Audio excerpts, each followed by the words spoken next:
A nova ordem mundial compreende o domínio do mundo na mão de poucos poderosos. Quando eu vou nos intelectuais do Vale do Silício, que são hoje os grandes mentores da riqueza mundial, eu vou falar sobre isso em algum momento. A riqueza mundial hoje está na mão de poucas famílias. Na mão de poucos poderosos. Na mão de poucas famílias. Na mão de poucos poderosos. Parece que existe mais ou menos mais de 2.000 bilionários no mundo. Quase 2.500 bilionários. E eles é que controlam tudo. Hoje os grandes mentores da riqueza mundial, eu vou falar sobre isso em algum momento. A riqueza mundial hoje está na mão de poucas famílias. Eles falam: precisamos de um governo único. Pela primeira vez na história. E parece que o propósito desses bilionários, dessa nova ordem mundial, é fazer um reset na economia. É reconfigurar o mundo. Mas não é só econômico. O grande ideal da nova ordem mundial é o viés ideológico. E mostrou para você que ainda está incrédulo que o mundo pode, a despeito das diferenças políticas, se unir em torno de um mesmo propósito. Seja de esquerda ou de direita, está todo mundo usando máscara. Seja a França ou o Irã, está usando máscara. Seja Israel ou Arábia Saudita, estão usando máscara. O Covid parou o mundo. Parou o mundo. Sem que você saiba, nós estamos vivendo um regime comunista silencioso, totalitário, onde o Estado governa. Aqui em Franca está tendo um regime comunista. Como? O uso obrigatório de máscara. Seja de esquerda ou de direita, está todo mundo usando máscara. É o cenário de agora, o aparelhamento do Estado, os conflitos, as guerras. Por quê? Porque o anticristo vem para promover uma paz mundial. Para isso o mundo tem que estar igual agora, todo mundo batendo cabeça e as nações urdindo de terror. Eles falam: precisamos de um governo único. Pela primeira vez na história. O anticristo vem para promover uma paz mundial. Para isso o mundo tem que estar igual agora, todo mundo batendo cabeça. O que nós teríamos no início do ano, que eu estava a ponto de ver o que ia acontecer para unir o globo num governo único? O Papa Francisco estava reunindo líderes do mundo inteiro para propor uma nova agenda.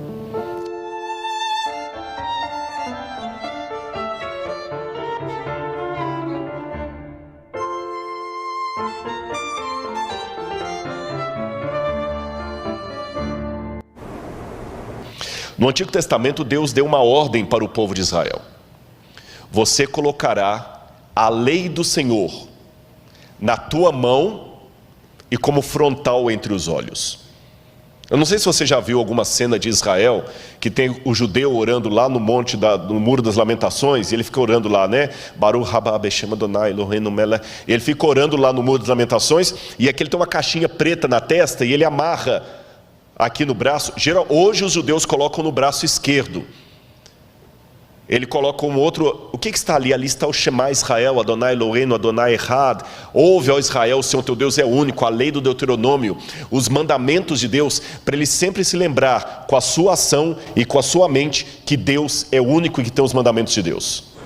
O risco que elas têm, que elas correm, é de serem marcadas com 666, a marca da besta, a qual quem possuir não será salvo. E como porque a Bíblia diz: fez com que todos, ricos e pobres, grandes e pequenos, servos e livres, fosse posto um sinal na mão ou na testa, para que sem o sinal ninguém pudesse comprar ou vender. Aqui está a sabedoria. Quem tem sabedoria, calcule o número da besta, pois é número de um homem: 666. Agora como que eu chego? Subo numa torre e grito: não aceitem a marca! É assim que eu a salvo? Não. É assim que o cavalo branco atua, desde a minha parente que vive na mesma casa, aos vizinhos, colegas de trabalho, escola, hospitais, tribos, línguas, cidades, estados, nações, continentes, o mundo. Não. Como eu alerto eles da marca? Arrependei-vos e credes no Evangelho de Cristo.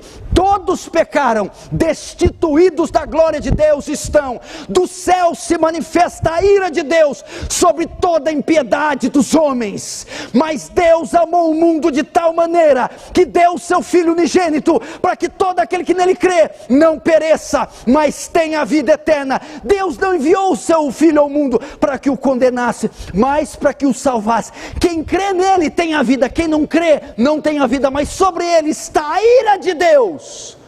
Pregue o Evangelho. Pregue o Evangelho. É a única solução para este governo, este mundo, estas pestes, essas pragas e essas profecias. É a exposição lúcida, fiel, clara do Santo Evangelho. E quando eu leio o Apocalipse, me chama a atenção que o Apocalipse é a paródia de Satanás. Você tem o cordeiro degolado sentado no trono de Deus. Você tem o dragão com a cabeça degolada e curado, porque o cordeiro está degolado, mas está vivo. O dragão também está degolado, mas está vivo. E o cordeiro senta no trono de Deus Pai, e a besta senta no trono que o dragão lhe dá. E o cordeiro coloca o seu selo sobre os 144 mil, e a besta coloca a sua marca na testa. E o cordeiro coloca a marca na testa. E a paródia da besta é justamente o quê? O contrário do tefilim dos judeus. Se era a lei de Deus que tinha que estar no frontal e na mão, e ali a besta coloca um sinal na frente e na mão, eu não preciso entender isso como literal, como sendo um chip que vai estar aqui debaixo da pele. Eu preciso entender como diz o Apocalipse. É uma analogia do oposto da lei de Deus, ou seja, vai ser colocada uma lei que vai me impedir socialmente de guardar os mandamentos de Deus. Por isso que em Apocalipse 12 fala: aqui está a perseverança dos santos, os que guardam os mandamentos de Deus e têm a fé em Jesus. Essa nova ordem mundial quer resetar esses pilares cuja civilização está sustentada e colocar outros pilares. Que pilares são esses que ela quer substituir? É só nós vermos o viés ideológico dessa nova ordem.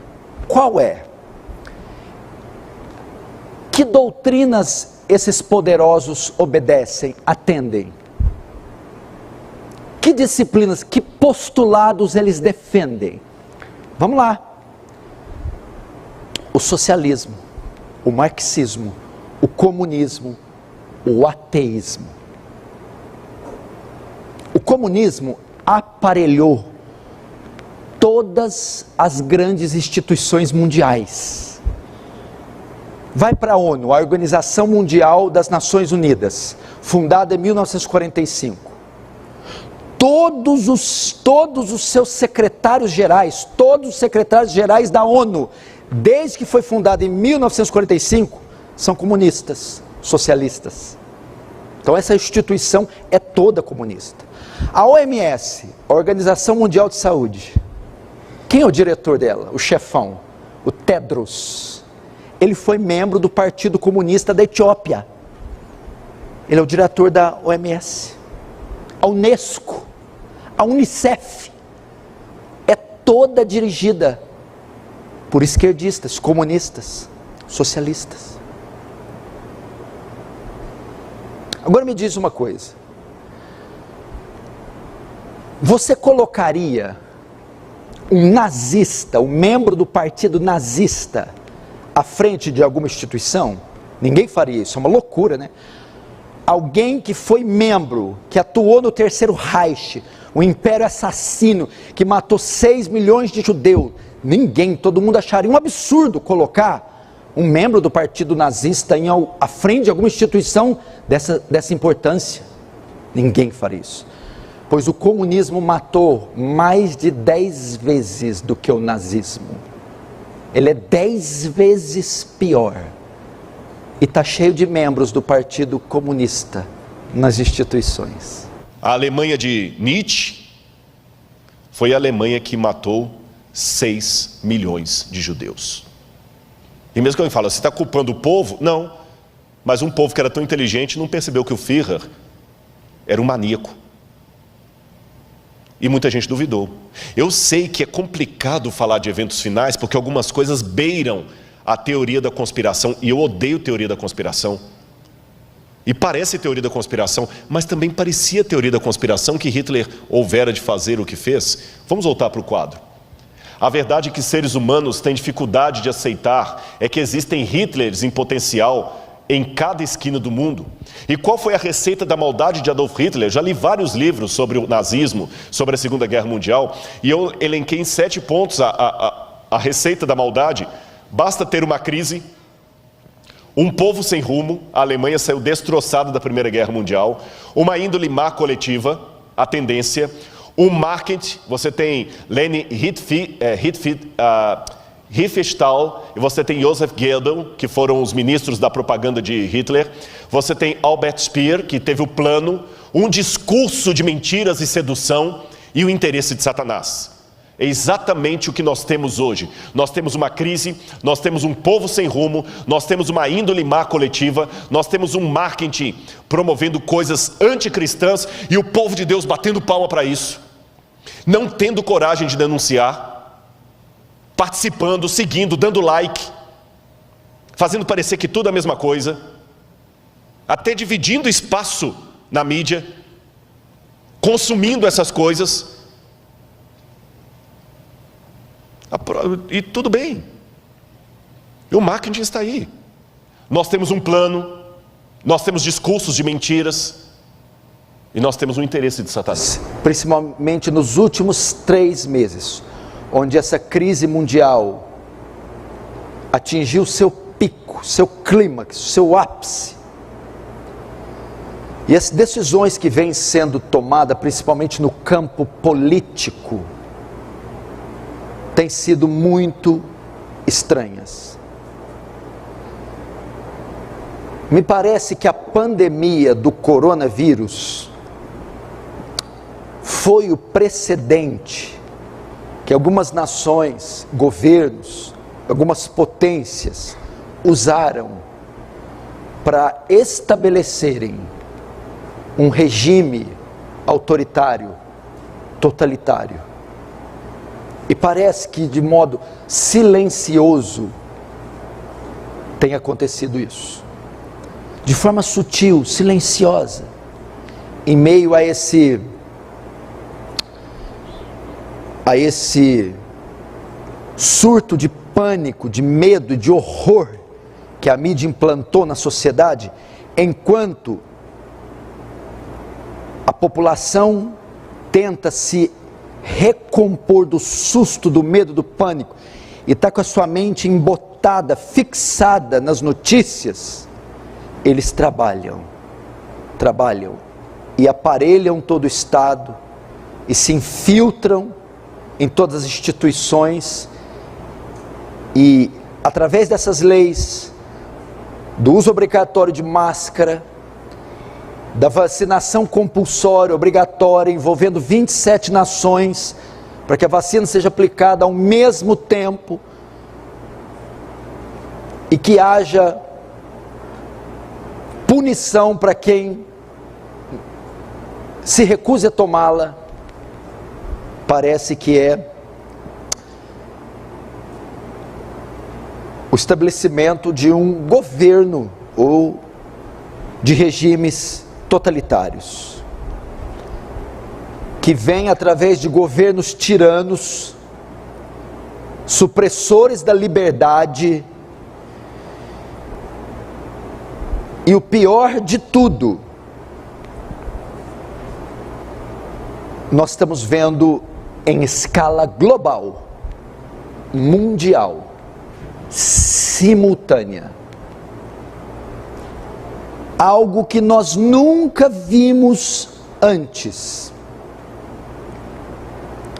tem acontecido nesses últimos dias. Porque esse tipo de coisa nós sempre vimos. A história já narrou N acontecimentos semelhantes a esses. Entretanto, só tem uma sutil diferença. Quase nenhum deles foi global. Aconteceu com o mundo inteiro ao mesmo tempo, de forma simultânea. Como é que eu falo isso aqui agora? Se Deus manda, eu falo. Houve várias vezes que os 4 anjos de Apocalipse capítulo 7 estavam para soltar os ventos. E Deus mandou reter, porque o povo dele não estava preparado. Vocês sabem disso. Eu tenho a ligeira impressão, não estou afirmando, ligeira impressão, que os ventos estavam para ser soltos esse ano. O que nós teríamos no início do ano, que eu estava a ponto de ver o que ia acontecer para unir o globo num governo único? O Papa Francisco estava reunindo líderes do mundo inteiro para propor uma nova agenda, que cobrisse a questão ecológica, a questão da economia, a questão da família, e todo mundo estava para mandar representantes no mês de março. E coladinho nisto, fazendo parte do mesmo projeto, o 5G. Que quem entende de internet sabe melhor do que eu o que significaria o 5G no mundo. O 5G vai ser mais do que o advento da internet. O mundo seria outro.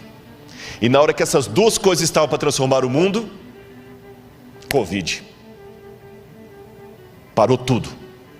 Estou perguntando, não estou afirmando. Estou pensando com os meus botões. Será que Deus falou assim: eu vou permitir esse vírus para parar o mundo, porque o povo de Deus ainda está dormindo demais? E nós ainda estamos parados aqui esperando? Eu termino com isso.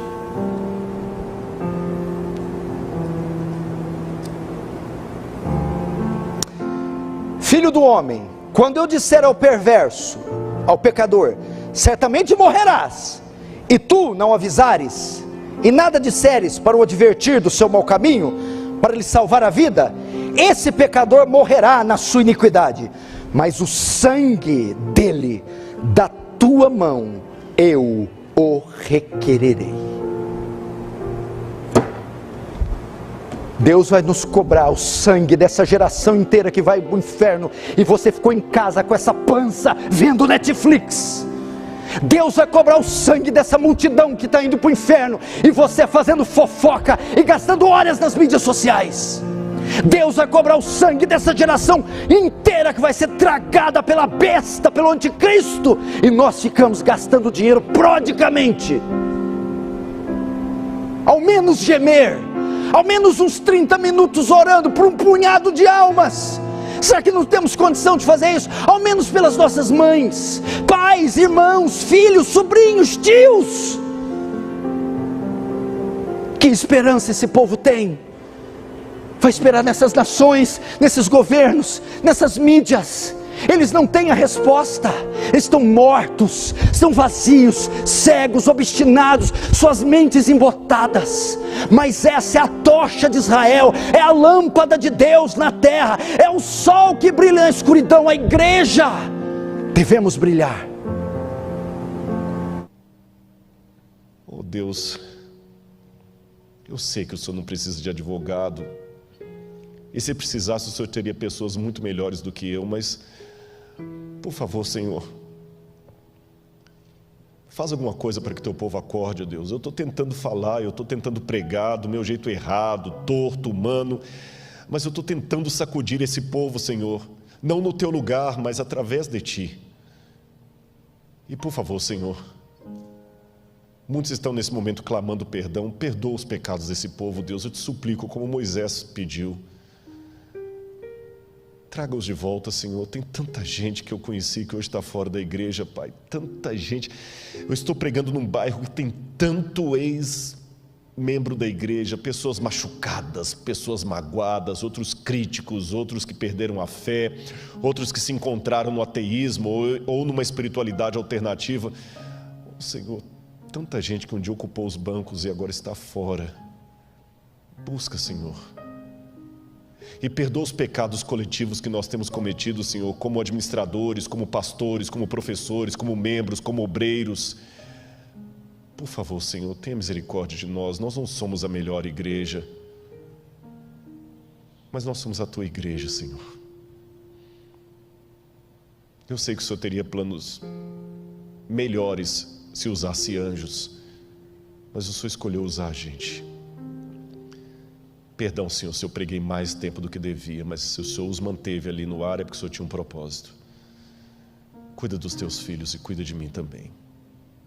Porque está escuro, estamos com medo, não vemos o Teu rosto, mas sabemos que o Senhor está conosco, então isso vai acalmar o nosso temor e nós vamos dormir em paz.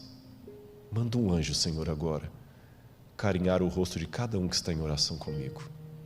Que ele sinta a brisa do Espírito, como se fosse a mão de um anjo carinhando o rosto dele, dizendo: você é amado de Deus. Em nome de Jesus.